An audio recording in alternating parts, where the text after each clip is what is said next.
শুরু হলো সেই ব্যস্ততার জীবন। দার্জিলিংয়ে 3টে দিন কী সুন্দর যে কাটিয়েছিলাম তোমাদেরকে কি বলবো বন্ধুরা। খুব ভালো সময় কাটছিল, শুধু খাওয়া দাওয়া ঘোরাফেরা ব্যাস। তো বাড়িতে এসে আবার সেই ব্যস্ততার জীবন শুরু। তো ঘুম থেকে উঠেছে আজকে অনেক সকালে, 5:30 বাজে। হ্যাঁ, উঠে আর শুইনি বিছানায়। কি গরম পড়ে কি বলবো তোমাদেরকে। আর জানি না আমাদের এখানে সকাল সকাল করে কেন কারেন্টটা চলে যায়। তোমাদের এখানে যায় নাকি একটু জানিও। তো দেখো সকাল সকাল কারেন্ট চলে গেলে তাহলে ভাবো কী পরিমাণ গরম। ওই দেখো হালকা রোদের আভাস দিচ্ছেই আর। তো চলো ঘর দুয়ার ঝাড় দিয়ে নিয়ে আজকে ভাবছি কাকিমা আসার আগে মোটামুটি যা সমস্ত কাজ আছে সব সেরে নেব। ও কাকিমাকে সারপ্রাইজ দিব যে আজকে কাজগুলো হয়ে গেছে। না হলে সেই ঘুম থেকে 8টার দিকে উঠে, মানে আসলে যেদিন যেদিন লাইভ থাকে ওই দিন যেদিন একটু দেরি হয় ঘুম থেকে উঠতে, আর যেদিন লাইভ না থাকে ওদিন কিন্তু তাড়াতাড়ি করে ঘুম থেকে উঠে পড়ি। ওই যে রাত্রিবেলা করে ঘুমানো হয় সেই জন্য। তো চলো আজকে এই যে কচুটা ইচ্ছা আছে রান্না করার, তো দেখি আজকে আবার আমাদের মাহিসোনার অন্নপ্রাশন। তো দেখা যাক, রান্নাবান্না তো করতে নাই বলেছে, তবুও সকালবেলা একটু যদি কিছু রান্না না হয় তাহলে ওখানে অনুষ্ঠানের খাওয়া খেতে খেতে কিন্তু বিকেল হয়ে যাবে। তাই সকালবেলা যেহেতু আয়ুষ ভাত খায়, আমরা সবাই খাবো আর কি, তো সেই জন্য সকাল সকাল একটু করে বানাবো আর কি। তো এবার এখানে দেখো, তাই ভাবছি তাড়াতাড়ি কাজগুলো সারি। আর আজকে ব্র্যান্ড প্রমোশনের সাথে অনেক কথা বলার আছে, সেই জন্য সকাল সকাল একটু তাড়াতাড়ি করে উঠে পড়লাম আর কি। আর ওইদিকে আয়ুষের বাবা ঘুম থেকে উঠে বলছে, আরে তুমি আজকে এত সকালে উঠছো কী ব্যাপার। আমি বলি না, একটু সকাল সকাল উঠি, রোদ কম থাকতে থাকতে যদি কাজগুলো সেরে নিই তাহলে পরে আর চাপ থাকে না, তাই না বলো। তো তোমরা কে আজকাল কখন উঠো, কয়টার দিকে উঠো আমাকে একটু কমেন্ট করো, তাহলে আমিও যদি একটুখানি তোমাদের কথা শুনে সকাল সকাল উঠতে পারি। আসলে রাত্রিবেলা ঘুমালে আর এত সকাল সকাল উঠতেই ইচ্ছে করে না। তো কী আর করব, কাজ যখন আছে উঠতে তো হবেই। আর দেখো আমাদের বাড়িতে গাছ 2-3টে বড় বড় গাছ কাটা হয়েছে, তাই জন্য বেশ সকাল সকাল এত রোদ পড়ে, মানে কি বলবো। তবুও ওই কদম গাছটা থাকায় মাথার উপর একটা ছায়ার মতো জায়গা পাওয়া যায়। ওই যে যেই পাতাগুলো আমি ফেলছি সেটা হচ্ছে কদম গাছের পাতা। তো পাতা পড়ুক, ঝাড় দেবো তাও ঠিক আছে, গাছ যদি একটুখানি ছায়া দেয় এই গরমে তাহলে সেটার থেকে বড় কিছু আর হতে পারে না, তাই না বলো। তো চলো আজকে ঠান্ডা ঠান্ডায় উঠোনটা ঝাড় দিয়ে নিচ্ছি। যখন যেটা চাওয়া হয় সেটা বোধহয় পাওয়া যায় না, তাই না বলো। এখন আমরা চাচ্ছি যে একটু বৃষ্টি যদি আসে, কারণ সকালবেলা এই রোদের মুখ থেকে বাঁচার জন্য। কিন্তু দেখো এখন বৃষ্টির কোনো ছিটে ফোঁটাও নেই। আর শহরে মানে কলকাতাতে দেখছি কি সুন্দর বৃষ্টি হচ্ছে, কিন্তু আমাদের এখানে জানি না কেন বৃষ্টি হচ্ছে না গ্রামে। আর যখন একবার বৃষ্টি হবে তখন আবার থামবে না, মানে এত পরিমাণে বৃষ্টি হবে, মানে কি বলবো। তো এখন বৃষ্টিটা দরকার, এখন আর বৃষ্টি হচ্ছে না। আর চারিদিকে খাখা করছে একদম। আর তোমরা দেখতেই পাচ্ছ বাইরেটা কি, ওই দেখো ওইদিকে রোদ চলে এসেছে, ধান খেতে দেখতে পাচ্ছ তোমরা। আর একটু পরে জানো তো আমাদের এই উঠোনে পুরো ঢুকে পড়বে রোদ। আর যে কি খারাপ লাগে কি বলবো। মোটামুটি ঝাড় দেওয়া শেষ হলো, অনেক সময় লাগে ঝাড় দিতে। তো চলো এবারে বাকি কাজগুলো সারবো। দেখো বন্ধুরা, বলতে বলতেই বারান্দাতে পুরো রোদ চলে এসেছে। এখন বাসি উঠোন বলে বাসি বারান্দাটা মুছে নেব। রোদ মানে এই রোদ দেখলেই ভয় লাগে, কি বলবো। তো এবারে আস্তে আস্তে আয়ুষ উঠবে, আয়ুষের পাপা উঠবে, কাকিমা এখনও আসেনি। ওরা উঠলে ওদেরকে সকালের খাবার, তারপর আয়ুষের ওষুধ। এই যে দার্জিলিংয়ে 3টে দিন জানো তো আমার ওষুধ নিয়ে এক ফোঁটাও চিন্তা করতে হয়নি। এই যে মা গেছে আমার সাথে, আমার আগেই মা একদম পুরো আয়ুষকে ওষুধ টষুধ খাইয়ে দিয়েছে। এই 3টে দিন আমি ওষুধের দিকে ধ্যানই দিতে হয়নি, কারণ মা ছিল বলে আমি অতটা এদিকটা ধ্যান দিইনি। তাহলে ভাবো মা গেছে কতটা হেল্প আছে। মা তো এমনি কোথাও ঘোরার জন্য যায়নি, মা শুধু দার্জিলিংটা দেখেছে, ওই ঘরেই বেশিরভাগ বসে টসে ছিল। আমরাই যেখানে এদিক সেদিক গিয়েছি একটুখানি, মা কিন্তু খুব একটা যায়নি, কারণ উঠানামা করতে কোমর ব্যথা সব কিছুই একটা ব্যাপার আছে। তো সেই জন্য মাও বেশি বার হয়নি ঘর থেকে আর কি। তো চলো এবারে এই জায়গাটা পুরো ভালো করে মুছে নিলাম, তারপরে বাসন টাসন ধুবো। অনেক দিন থেকেই একটা কাজ করব বলে ভাবি। এই যে জুতোর র্যাকটা দেখছো, এই যে আমাদের যখন নতুন ঘরটা হলো ভাঙা পড়েছে, সেখান থেকে জুতোর র্যাকটা যে বাইরে বার হলো, তারপরে আর জুতোর র্যাকটা ধোয়াই হয়নি। তো আজকে ভাবছি জুতোর র্যাক আর জুতো যা যা আছে সব কিছু ধুয়ে দেবো সকাল সকালই। আর জুতোর মধ্যে একদম কাদা ধুলো বালি মানে পুরো খারাপ হয়ে গেছিলো, তো প্রত্যেকটা জুতোই ধুয়ে দেবো। আর জুতোগুলো ধুয়ে ভালো করে শুকিয়ে নেবো আর কি। তো জুতো ধোয়ার জন্য বালতিতে জল ভরে নিলাম, আসলে কলের জল থাকে না, একটুখানি চাপাচাপি করলে থাকবে, তারপরে আবার এই যে 5 মিনিট যদি কল না চাপা হয় তাহলে জল চলে যায়, তো খুব কষ্ট হয়। তাই এক বালতি বড় বালতিতে করে জল ভরে নিচ্ছি। আর কলের জল শেষ হতে হতে আবার পাম্প করে জল মানে বালতিটা ভরে নিচ্ছি, যাতে করে কলটা শুকিয়ে না যায়। তো দেখো এখন জুতোর একটা সাবান দিয়ে ভালো করে পরিষ্কার করে নিচ্ছি। একদম নোংরা হয়ে গেছিলো, সেই কবের থেকে বাইরে পড়ে আছে, একদমই সময় পাচ্ছিলাম না। তো এখন জুতোর রেক রাখার ঘর নেই, বর্তমানে বারান্দাতেই রাখতে হবে। আগে তো একটা ঘর ছিল, ওই ঘরটার মধ্যে রাখতাম। আর এখন তো আর ওই জামা কাপড়ের ঘরে তো জুতোর র্যাকটা ঢোকানো যায় না বলো, সে ঠাকুর ঠুকুর আছে সেই জন্য। তো জুতোর র্যাকটা দেখি শুকিয়ে কোথায় রাখা যায়, এটার একটা জায়গা বার করতে হবে। সমস্ত জুতো ধোয়া আমার হয়ে গেছে। দেখো এখনও উঠোনে রোদ মানে খুব একটা আসেনি, ওই আসছে আর কি। এখন কটা হবে, 6:30 কি 6:45 মতন হবে। একটু পরে আর রোদ ঢুকবে। তো ভাবলাম এই খুঁটির সামনে কিন্তু প্রচণ্ড রোদ পড়ে, তো এখানে জুতোগুলো শুকোতে দিলাম, আর পেছনে নিয়ে গেলাম না। পেছনে নিলে তো শুকিয়ে যাবে, বাট ভাবলাম থাক, আবার গিয়ে নিয়ে আসতে হবে, এইখানেই থাক, তার থেকে ভালো শুকিয়েও যাবে আর কি। তো চলো, এই যে দেখো আজকে মাহির অন্নপ্রাশন, এখানে রান্নাবান্না হচ্ছে, ওই যে বড় জামাইবাবু। তো এখানে আজকে মাহির অন্নপ্রাশন বলে আমি ভাবলাম চলো একটু দেখা করে আসি। সকাল থেকে তো সেই কাজেই ব্যস্ত, না তোমাদের ইন্ট্রো দেওয়া হয়েছে না কিছু। চলো একবার ইন্ট্রোটা দিয়ে নিই, তারপরে আসছি। Hello everyone, good morning, welcome back to our channel. Good morning বলা যায় না যদিও বা, ও না 11টা বাজে যাবে। তো আজকে হচ্ছে আমাদের মাহির অন্নপ্রাশন। ওই মাহির অন্নপ্রাশন আজকে। তো আজকে পুরো বাড়ি একদম সুন্দর লোকজনে ভর্তি হয়ে গেছে, জাইমু ঠাইমু সবাই এসেছে। ওই যে জেঠিমা, চলো মাহিকে দেখাই। আমি তো কাজ শেষে আসলাম ভাত বসিয়ে দিয়ে। আজকে কি তোমার অন্নপ্রাশন মা? অন্নপ্রাশন?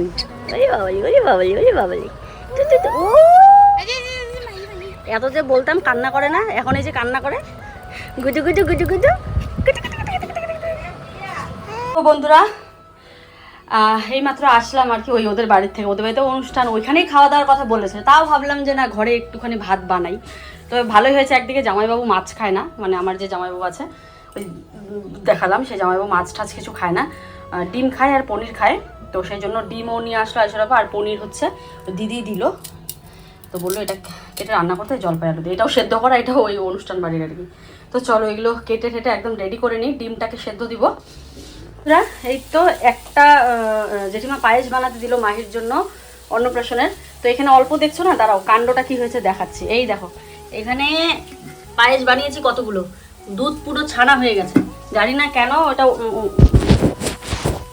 জেঠিমাই হাঁড়ি ঠাড়ি সব দিয়েছে তাও। তো তারপরে আবার জেঠিমা বলে আর তো দুধ নেই সেরকম, তো একটুখানি দুধ দিল, বলে এটা দিয়ে শুধু মাহির জন্য একটু বানিয়ে দাও। তো এই যে একটুখানি মাহির জন্য, এটা আবার ঠাকুর করুক এখনও, তাও তো কেমন বা কি জ্বালা, এমন কেন হচ্ছে, এটাও ফেটে যাচ্ছে কেন বুঝতে পারছি না, এটাও কেন ফেটে গেল, এখনই দুধটা ভালো ছিল। তো বন্ধুরা বিশাল আকারের গরম পড়েছে, এই দেখো ঘাম কেমন করে ঘামগুলো পড়ছে, মনে হচ্ছে যেন আমি বোধহয় মুখ ধুয়ে এসেছি। না, তো রান্না মোটামুটি কমপ্লিট। দেখো দুটো পায়েস বানালাম, দুটো হাঁড়িতে, ওই একটা দুটো হাঁড়ির পায়েস ছাড়া হয়ে গেছে। আমি জানি না কেন, বুঝতে পারছি না কেন ঠিক এমনটা হলো। আসলে ওই যে বড় হাঁড়িটা, এই হাঁড়িটা বোধ হয় অনেকক্ষণ আগেও অনেক 2-3 দিন জাল দিয়েছে দুধ, ওই দেখতে পেলাম সাইডে লাল লাল সর লেগে আছে, মানে জাল দেওয়া, মানে আগেও দুধ জাল দিয়েছে, ওটা না ধুয়ে ওটাতে আবার দুধ দিয়েছে। ওই দুধেই আবার এতগুলো দুধ জাল দিয়ে কিছু নামিয়ে রেখে আমাকে দিয়েছিল 1 কেজি জাল পায়েস বানানোর জন্য। তারপরে যেটাতে নামিয়ে রেখেছে ওই ছোটোটা, পরে যখন এটা নষ্ট হয়েছে পরে ওটাও আমাকে দিল, বলে তাহলে ওইটা যখন নষ্ট হয়েছে তাহলে ওটাতে বানাও। এখন ওইটাও ছানা হয়ে গেল তোমাদের সামনেই। কি রাগটা উঠে বলো কেমন করে, এখন আবার দুধ আনাচ্ছে। তো এখন বোধহয় জেঠিমা নিজেই বানাবে, ওটাই ঠিক আছে। আমারও দেরি হয়ে যাচ্ছে, দুবার বানালাম, এদিকে রান্নার অনেক লেট। পনিরের তরকারিটা একদম মাংসের মতন দেখা যাচ্ছে, মানে দই দেওয়াতে তেল বেরিয়ে যায়। দই দিয়েছি একটুখানি। তো এই যে পনিরটা সুন্দর করে বানিয়ে দিলাম, এটা বাটিটা সহ দিদিকে দিয়ে দিব, কারণ পনিরটা টোটালটা মানে জামাইবুর জন্যই আর কি, জামাইবু 2 জামাইবু খেতে পারবে, আর আমাদের জন্য এই যেখানে ডিম বানাচ্ছি, ঠিক আছে। এই যা ডিমগুলো তো ভাজলাম না, এবার কোনো রকম এই গরম থেকে বার হতে পারলে পাচ্ছি, এত গরম, ডিম ভাজিনি। আর আয়ুষের বাবা খেয়ে নিয়েছে ভাত ওই বাড়িতে, জেঠিমাদের বাড়িতে। হ্যাঁ কি দিব, দেই।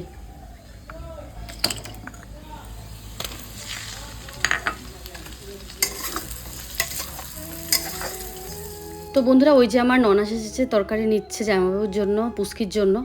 আর বন্ধুরা মাহির অন্নপ্রাশনের দিনেই এমন একটা ঘটনা ঘটতে হলো, পরে জেঠিমা আবারও দুধ এনে বানায়, 3 বার দুধই পায়েস ছানা হয়ে যায়। তো বন্ধুরা ভীষণ গরম, তো তাও শাড়ি পরলাম, লোকজন আছে ওই বাড়িতে।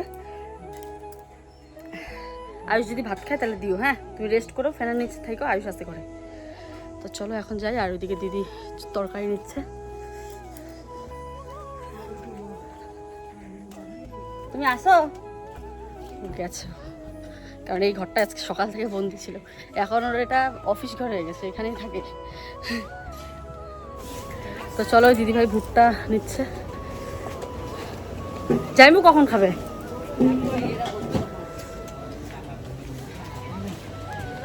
এই যে মাহি শোনার জন্য এখানে নিয়ে নিলাম লকেট আছে, একটা হচ্ছে চেন, রূপোর চেন নিয়ে নিলাম।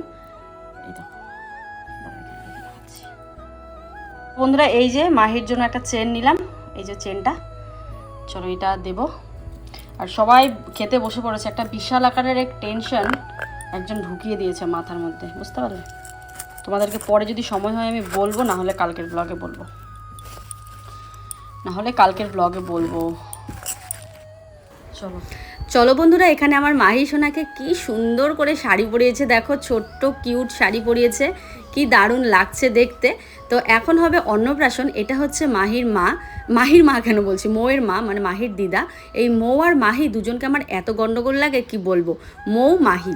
তো এই যে মৌয়ের হচ্ছে এটা মা, কাকিমা আমার ভিডিও দেখে, ওদের বাড়ির থেকে যারাই এসেছে না সবাই আমার ভিডিও দেখে, খুব ভালো লাগে যখন আমার ভিডিও দেখে, বলে তোমার ভিডিও দেখি, তোমাকে চিনি, ওইগুলো না খুব ভালো লাগে দেখতে, মানে শুনতে ভালো লাগে। তো চলো মাহিকে এই যে সোনার চেন একটা পরাচ্ছে, খুব মানে কি বলবো, সেই মাহির অন্নপ্রাশনের কথা দেখে আমার মানে মনে হচ্ছে আমারও ছেলের যখন অন্নপ্রাশন হয়েছিল সেই দিনগুলো কত ছোট ছিল, আর ওই সময়টা কি পরিমাণ যে আমাদের কষ্ট ছিল, মানে কি বলবো তোমাদেরকে। যাই হোক, সেগুলো আর বলছি না।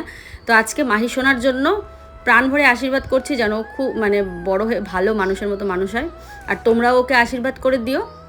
আর দেখো শাড়ি ব্লাউজ একদম সেট পরেছে, তো খুব ভালো লাগছে। তো এখানে আমার দুই ননাস আশীর্বাদ করছে মাহিকে, এই যে এটা আমার ছোটো ননাস, আর এই যে সামনে বসে আছে বড় ননাস। তো আমি এই সময়টা ছিলাম না বন্ধুরা, আমি বাড়িতে রান্নাবান্না করছিলাম, এই ভিডিও ক্লিপটা মানে আমি নিয়েছিলাম আর কি। তো তাই ভাবলাম চলো তোমাদের সাথে একটু শেয়ার করি মাহির অন্নপ্রাশনটা। তো আমাদের মধ্যে এরকম করেই অন্নপ্রাশন হয়, জানি না তোমাদের মধ্যে কীরকম হয়। তো অনেক রকম প্রসেস থাকে এখানে, ওই সোনার উপর ধরা, মাটি, তারপরে পয়সা, খাতা কলম ধরা, অনেক রকম প্রসেস থাকে আর কি। তো চলো বন্ধুরা, আমি কিন্তু অন্নপ্রাশনের ঠিক 2 মিনিট পরে এসে ঘুরে গেছিলাম। তো এখন তো সন্ধ্যা হয়ে গেছে, এখন আবার আসলাম। আসলে আয়ুষের বাবা এই মাত্রই গিফটটা নিয়ে আসলো, তো ভাবলাম চলো একবারে নিয়েই তারপরে যাই আর কি। তো এত গরমে না ভিডিও করতেই ভুলে গেছি। এখানে মাহিদের বাড়ি, মৌদের বাড়ির সবাই এসেছে, গল্প করছিলাম। তো ভাবলাম চলো আগে মৌয়ের হাতে গিফটটা দিয়ে নিই, তারপরে না হয় বসে গল্প করা যাবে। তো চলো, সবার খাওয়া দাওয়া হয়েই গেছে, তো আমরা সবার লাস্টে বসেছি, সব বউরা মিলে, বাড়ির যত যারা আছে সবাই মিলে। ছন্দা বসবে না, তাও ওকে জোর করে বসালাম। তো চলো বাড়ির প্রত্যেকটা যা মিলে একসাথে খাওয়া দাওয়া সেরে নিই, তারপরে হবে জমিয়ে গল্প। তো এই তো আমাদের অবস্থা, কোনো অনুষ্ঠান হলে আমরা গল্প করতে ছাড়ি না, সবাই মিলে বসে বেশ ভালো গল্প করি। এখানে দেখো যারা দেখতে পাচ্ছ না, আমাদের বাড়ির প্রত্যেকেই যা, এই যে বড় যা, ছোটো যা, মেজো যা, কাকে বলবো বলো তো, প্রত্যেকেই যা। তো চলো বন্ধুরা তাড়াতাড়ি করে ভাত খেয়ে নিই। আজকে মাছের আইটেম রয়েছে, তো বেশ ভালো হয়েছে রান্নাবান্না। রান্নার যে কাকিমা বলে, রান্নার যে দিদা, আমি দিদা বলি, ও এসেছে আমাদের ওখান থেকে, বাপের বাড়ি ওখান থেকে। আর সবার প্রথম আমার এখানেই রান্না করেছিল, তারপরে আমার শ্বশুরবাড়িতে প্রত্যেককেই ওনাকে ডাকে, তো খুব ভালো রান্না করে সেই জন্য। তো চলো বন্ধুরা, ফিরে আসছে আগামীকাল আরও একটা ভিডিও নিয়ে। সবাই ভালো থেকো, সুস্থ থেকো, আর মাহিকে প্রাণ ভরে আশীর্বাদ করো যাতে ও সুস্থ থাকে, ভালো থাকে।